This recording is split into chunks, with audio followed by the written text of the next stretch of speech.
Hi friends, അപ്പോൾ നമ്മൾക്ക് Bigg Boss season 7 episode 19 review പറയാൻ തുടങ്ങാം. അതിനു മുമ്പ് എൻ്റെ ചാനൽ സബ്സ്ക്രൈബ് ചെയ്തിട്ടില്ലെങ്കിൽ സബ്സ്ക്രൈബ് ചെയ്യാനും സപ്പോർട്ട് ചെയ്യാനും മറക്കരുത്. അപ്പോൾ നമുക്ക് സ്റ്റാർട്ട് ചെയ്യാം.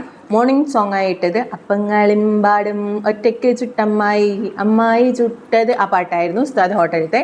അത് പിന്നെ കാണിക്കുന്നത് നമ്മുടെ ഗ്യാസ് തീർന്നിട്ട് ബിഗ് ബോസ് ഹൗസിൽ ഗ്യാസ് തീർന്നിട്ട് ഒരു പ്രതിഷേധം പോലെയാണ് കാണിക്കുന്നത്. എൻ്റെ പൊന്നു ബിഗ് ബോസേ, ഗ്യാസ് തരൂ, ഫുഡൊന്നും നേരെ തരുന്നില്ല, ഗ്യാസ് എങ്കിലും ഉള്ളത് ഉണ്ടാക്കാൻ തരൂ എന്നൊക്കെ പറഞ്ഞിട്ടുള്ള ഒരു പ്രതിഷേധ പ്രകടനമാണ് കാണിക്കുന്നത്. അത് കഴിഞ്ഞിട്ട് അടുത്തത് ബിഗ് ബോസ് എല്ലാവരെയും വിളിച്ചെടുത്തി നമ്മുടെ പണിപ്പുര ടാസ്കിലേക്കുള്ള കാര്യങ്ങളാണ് പറയുന്നത്.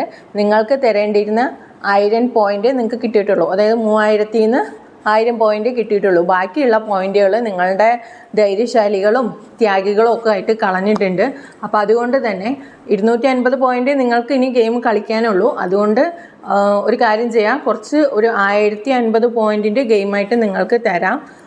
അതിനുള്ള ടാസ്ക്കാണ് അടുത്തത് കൊടുത്തത്. നിങ്ങളോടുള്ള കഷ്ടം തോന്നിയിട്ട് അല്ലെങ്കിൽ പാവത്തം തോന്നിയിട്ടാണ് അടുത്ത ഗെയിം 5ാമത്തെ ഗെയിമായിട്ട് തരുന്നത് എന്നൊക്കെ പറയുന്നുണ്ട്. ഗെയിം എന്തായിരുന്നു എന്ന് വെച്ചാൽ ഡിബേറ്റ് ആയിരുന്നു. 2 ഘട്ടമായിട്ടാണ് നടക്കുക.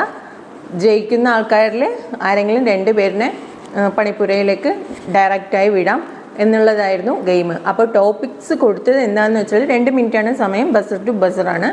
അപ്പോൾ അതിൽ ജഡ്ജായിരിക്കേണ്ടത് ആദില, ആര്യൻ, ജിസേൽ, അനീഷ് എന്നിവരായിരുന്നു. അതായത് നേരത്തെ നമ്മുടെ ത്യാഗവും ഇതൊക്കെ ചെയ്ത ആൾക്കാർ ഇവിടെ ജഡ്ജ്. ടോപ്പിക്ക് കൊടുത്തത് ഹോട്ട് സീറ്റിൽ വ്യക്തിഗത ചോദ്യങ്ങൾ ചോദിക്കാൻ പാടില്ല എന്ന് സരികയും അങ്ങനെ പാടും എന്ന് നമ്മുടെ നൂറയും തമ്മിലുള്ള ഡിബേറ്റായിരുന്നു. അത് നന്നായി ചെയ്തു. സരികക്കാണ് കിട്ടിയത്. വിന്നറായത് സരികയാണ്.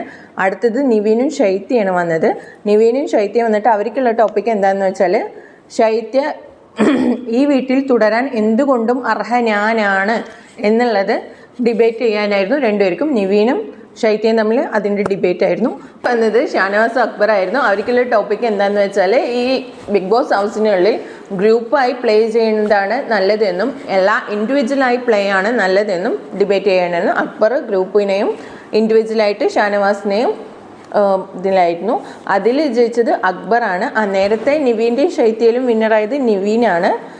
അടുത്തത് വന്നത് ഡെഡ് സോണിൽ നിന്ന് വീട്ടിലേക്ക് പ്രവേശിക്കാൻ എന്തിനും യോഗ്യത ഞാനായിരുന്നു എന്നുള്ളത് ഡിബേറ്റ് ചെയ്യാനായിട്ട് നമ്മുടെ ഷാരികയും ഓണിയലും ആണ് വന്നത്.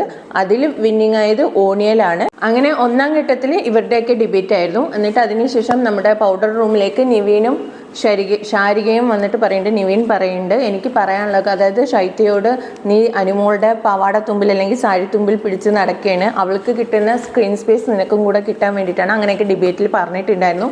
അപ്പം അതിനെക്കുറിച്ചിട്ട് നിവീൻ പറയണേ, ഞാൻ ഇടയിൽ കൂടെ അനുമോൾക്ക് ഇട്ടൊരു കൊട്ടും കൊടുത്തു, എനിക്കാരെയും പേടിക്കേണ്ട ആവശ്യമില്ല, അങ്ങനെ തന്നെയല്ലേ ശൈത്യം ചെയ്തുകൊണ്ടിരിക്കുന്നത് എന്നുള്ള രീതിയിലൊക്കെ അവർ സംസാരിക്കുന്നതാണ് കാണിക്കുന്നത്. അത് കഴിഞ്ഞിട്ട് അടുത്തതായിട്ട് ആദില നൂറയൊക്കെ ഇരിക്കുമ്പോൾ നമ്മുടെ അക്ബർ വന്ന് പറയാണ്, ഓനിയൽ നിങ്ങളെക്കുറിച്ച് പറഞ്ഞു, ആദില റെനയൊക്കെ വെറും റിയാക്ഷൻ കൊടുത്ത് മാത്രമാണ് ഇവിടെ ജീവിക്കുന്നത് എന്നൊക്കെ പറയുന്നുണ്ട്. അപ്പോൾ ആദില പറഞ്ഞു, അക്ബർ ഇടയിൽ കൂടെ ഇങ്ങനെ എണ്ണ ഒഴിച്ച് കൊടുക്കുന്നുണ്ട്, ഓരോരുത്തരുടെ അവിടത്തും പോയിട്ട് ഓരോരോ കുറ്റങ്ങൾ ഓരോരുത്തരെ കുറിച്ചും ഇട്ട് കൊടുക്കുക എന്നതാണ് അക്ബറിൻ്റെ ഇപ്പോൾ ഹൗസിൽ പണി. അതിന് മറുപടി ആയിട്ട് നമ്മുടെ ആദില പറയണ്ടേ, ഞങ്ങൾ അതെങ്കിലും ചെയ്യണ്ടല്ലോ, അയാൾ എന്താ ചെയ്യണത്, വെറുതെ അവിടെ ഇരിക്കുക തന്നെയല്ലേ ചെയ്യണേ എന്നുള്ള രീതിയിലൊക്കെ ആദിലയും മറുപടി പറയുന്നുണ്ട്. അടുത്തത് വീണ്ടും നമ്മുടെ ടാസ്ക് വന്നു, ഡിബേറ്റ് ടാസ്ക് തന്നെ 2ാം ഘട്ടം വന്നു. അതിൽ ശുചിത്വം സാഹചര്യം അനുസരിച്ചിട്ടാണ് എന്ന് നമ്മുടെ രേണുവും, അല്ല ശുചിത്വവും സാഹചര്യവുമായി ഒരു ബന്ധവുമില്ല എന്നും ശുചിത്വം വേണ്ടതാണ് എന്ന് ബിന്നിയും ഉള്ള ഡിബേറ്റായിരുന്നു. അതിൽ ജയിച്ചത് രേണുവാണ് ജയിച്ചത്. രേണു പറഞ്ഞത് സാഹചര്യം അനുസരിച്ചാണ്, കുളിക്കാൻ വെള്ളമില്ലെങ്കിൽ അവിടെ കുളിച്ച് വൃത്തിയായി നിൽക്കാനൊന്നും പറ്റില്ല, അങ്ങനത്തെ രീതിയിലൊക്കെയാണ് രേണു സംസാരിച്ചത്. രേണു തന്നെയാണ് വിന്നിങ് ആയതും. അടുത്തത് വന്നത് അനുമോളും റെന ഫാത്തിമയാണ്. റെന ഫാത്തിമയും അനുമോൾക്കുള്ള ടോപ്പിക് എന്തായിരുന്നെന്ന് വെച്ചാൽ പ്രായവും ജീവിതാനുഭവങ്ങളും തമ്മിൽ ബന്ധമുണ്ടെന്നും അത് ബന്ധമില്ല എന്ന് റെന ഫാത്തിമയുമുള്ള ഡിബേറ്റ് ആയിരുന്നു. അതിൽ വിൻ ചെയ്തത് റെന ഫാത്തിമ തന്നെയാണ്. നേരത്തെ ഞാൻ പറഞ്ഞായിരുന്നു ഗ്രൂപ്പ് പ്ലേനെ കുറിച്ച് ഷാനവാസും അക്ബറുമാണ് ഡിബേറ്റ് ചെയ്തതെന്ന്. അല്ല, ഷാനവാസ് അല്ലായിരുന്നു ഡിബേറ്റിന് ഉണ്ടായിരുന്നത്, അഭിലാഷും അക്ബറും ആയിരുന്നു. എനിക്ക് മിസ്റ്റേക്ക് പറ്റി, സോറി. അതിൽ അക്ബറാണ് ജയിച്ചത്. അടുത്തതായിട്ട് വന്നത് സൗഹൃദം വ്യക്തി താല്പര്യത്തിന് വേണ്ടിയിട്ട് ദുരുപയോഗം ചെയ്യാമെന്ന് ശരത്തും ദുരുപയോഗം ചെയ്യാൻ പാടില്ല എന്ന് ഷാനവാസുമാണ് ഡിബേറ്റ് ചെയ്യേണ്ടിയിരുന്നത്. അതിൽ ജയിച്ചത് ശരത്താണ്. അപ്പം ഈ പണിപ്പുരയിലേക്കുള്ള ഡയറക്റ്റ് ആയിട്ടുള്ള ടാസ്കിലേക്ക് വിൻ ചെയ്ത ആൾക്കാർ രേണു സുധി, ഓനിയൽ, നിവിൻ, രന ഫാത്തിമ, അക്ബർ, ശരത്, സരികയാണ്. അപ്പോൾ ഇവരിൽ ഒരാളിനെ പണിപ്പുരയിലേക്ക് നേരിട്ട് വിടാം എന്നായിരുന്നു. ഓണിയൽ പറഞ്ഞു എനിക്ക് പോകണം, എനിക്ക് പോയേ പറ്റൂ, കാരണം ഞാൻ ഇതുവരെ പോയിട്ടില്ല എന്നുള്ള രീതിയിലൊക്കെ ആ സെലക്ട് ചെയ്യണവിടെ കിടന്ന് വഴക്കുണ്ടായി. എന്നിട്ട് അവസാനം തീരുമാനിച്ചത് എല്ലാവരും കൂടെ ഓണിയലിനെ തന്നെയാണ് പണിപ്പുരയിലേക്ക് വിടാമെന്ന് തീരുമാനിച്ചത്. പിന്നെ അടുത്ത സീന് കാണിക്കുന്നത് എന്താണെന്ന് വെച്ചാൽ ജിസയിലെ രന ഫാത്തിമ ആര്യനൊക്കെ സംസാരിക്കുന്നതാണ്. ആര്യൻ പറയുന്നുണ്ട് അനുമോൾക്ക് സംസാരിക്കാനുള്ള ഒരു ഡിബേറ്റ് ചെയ്യാനുള്ള കഴിവൊന്നുമില്ല, അതുകൊണ്ടാണ് അങ്ങനെയൊക്കെ പറയേണ്ടത്. അത് കഴിഞ്ഞിട്ട് പിന്നെ നമ്മുടെ ജിസേലിനെ ഇത്തിരി ചൂട് കയറ്റാൻ വേണ്ടിയിട്ട് അനുമോള പാവമാണ് അങ്ങനെ ഇങ്ങനെയെന്നൊക്കെ ഭയങ്കര പൊക്കി പറയുന്നുണ്ട്. അപ്പോൾ ജിസേലിന് ഇങ്ങനെ ദേഷ്യം വരുന്നതും അത് ആ ഒരു രീതിയിലുള്ള ടോക്കായിട്ടാണ് കാണിക്കുന്നത്. അതായി വന്നിട്ട് ബിഗ് ബോസ് വീണ്ടും ഒരു ടാസ്കും കൂടെ അവർക്ക് കൊടുത്തിരിക്കുകയാണ്.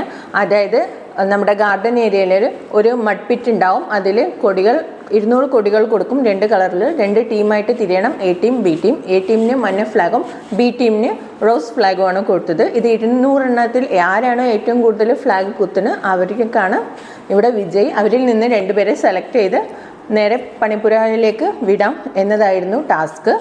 അപ്പോൾ അതിൽ ടാസ്ക് ഭയങ്കര അഗ്രസീവായി കളിക്കുന്നുണ്ടായിരുന്നു. എല്ലാവരും പിടിച്ച് വലിക്കുന്നു, എറിയുന്നു, ഏക്കനെ ഷാനവാസൊക്കെ തെറിച്ച് വീഴായിരുന്നു. അതുകഴിഞ്ഞ് ഷാനവാസ് എണീച്ച് വന്ന് അനീഷിനെ പിടിച്ച് വലിക്കുന്നു. പിന്നെ ടാസ്ക് സ്റ്റാർട്ടിങ് തുടങ്ങി ആര്യൻ അറ്റ് ലാസ്റ്റ് വരെയും, ലാസ്റ്റ് എന്ന് പറയാൻ പറ്റില്ല, അത്രയും ബിഗ് ബോസ് നിർത്തൂ, ടാസ്ക് നിന്നു കഴിഞ്ഞു എന്ന് പറഞ്ഞിട്ട് ബസർ അടിച്ചുകൊണ്ടേയിരിക്കുന്നു. ഇത്ര അധികം ബസർ അടിക്കുന്നത് ഞാൻ എല്ലാ ബിഗ് ബോസും കണ്ടിട്ടുണ്ട്, പക്ഷേ ഈ ബിഗ് ബോസിലാണ് കാണാം. ബിഗ് ബോസിന് ഒരു തരം വിലയും അവർ കൊടുക്കണില്ല.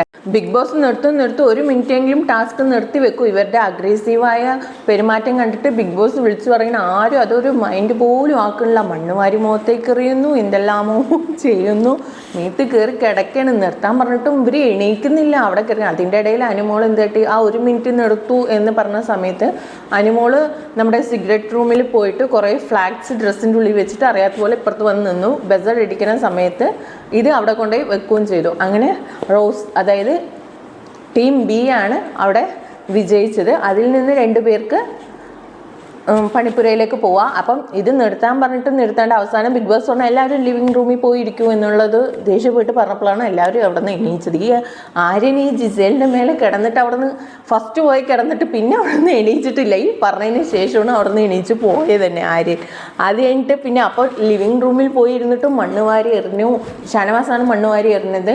അപ്പം മണ്ണുവാരി എറിഞ്ഞു, അതെങ്ങനെ എറിയും, എല്ലാവരുടെ കണ്ണിക്കല്ലേ മണ്ണൊക്കെ പോയത് എന്നുള്ള രീതിയിലും ഒരു ഫൈറ്റൊക്കെ ഉണ്ടായിരുന്നു. അതിനുശേഷം പിന്നെ ഫ്ലാഗ് കൗണ്ട് ചെയ്യാനും നമ്മുടെ ജിസേലിനെയും നിവേനെയും വിട്ടു. എന്തൊരു കാര്യം പറഞ്ഞാലും ഈ ജിസേലാണ് അവിടെ ഫസ്റ്റ് മുന്നേ, വേറെ ആരും അവിടെ ഗെയിം കളിക്കാൻ പോവാത്ത പോലെയാണ്. എന്തിനും ജിസേൽ പോവും, ജിസേൽ പോവും, ജിസേൽ പോവും. അപ്പം ബാക്കിയുള്ളവരൊക്കെ എന്തിനാണ് അവിടെ വെറുതെ ഫുഡ് കഴിച്ചിട്ടിരിക്കാൻ വന്നതാണോ? വേറെ ആർക്കും അവിടെ നിന്ന് ജിസേലാണ് ഇതെന്ന് പറഞ്ഞ പോലെയാണ്. അത് കഴിഞ്ഞിട്ട് പിന്നെ കാണിക്കുന്നത് നമ്മുടെ കഥ പറയുമ്പോൾ എന്നുള്ള ടാസ്ക്കാണ്. ഒരിടത്തൊരിടത്ത് അതിൻ്റെ ബാലൻസാണ്. അതിൽ സ്റ്റോറി പറഞ്ഞത് ശൈത്യയാണ്. ശൈത്യ അവിടെ ഇരുന്ന് സ്റ്റോറി പറയുന്ന ശൈത്യ ഭയങ്കര ഇമോഷണലായി കരയൊക്കെ ചെയ്യും, കരച്ചിലൊക്കെ വന്നിട്ട് ഇരിക്കുന്നത്. ആ സമയം ഫ്രണ്ട് റോയിൽ തന്നെ ഇരിക്കുന്ന ആൾക്കാർ ആര്യൻ, ജിസേൽ, നിവീനാണ്. അപ്പം ഈ ശൈത്യ ഇമോഷണൽ ആയിക്കൊണ്ടിരിക്കുകയാണ്. ആ സമയം ആര്യൻ എന്താ ചെയ്യണമെന്ന് പറഞ്ഞാൽ ചിരിക്കുകയാണ്, ഭയങ്കരമായിട്ട് ഇങ്ങനെ ഇങ്ങനെ ഇങ്ങനെ ഇരുന്ന് ചിരിച്ചുകൊണ്ടിരിക്കുകയാണ്.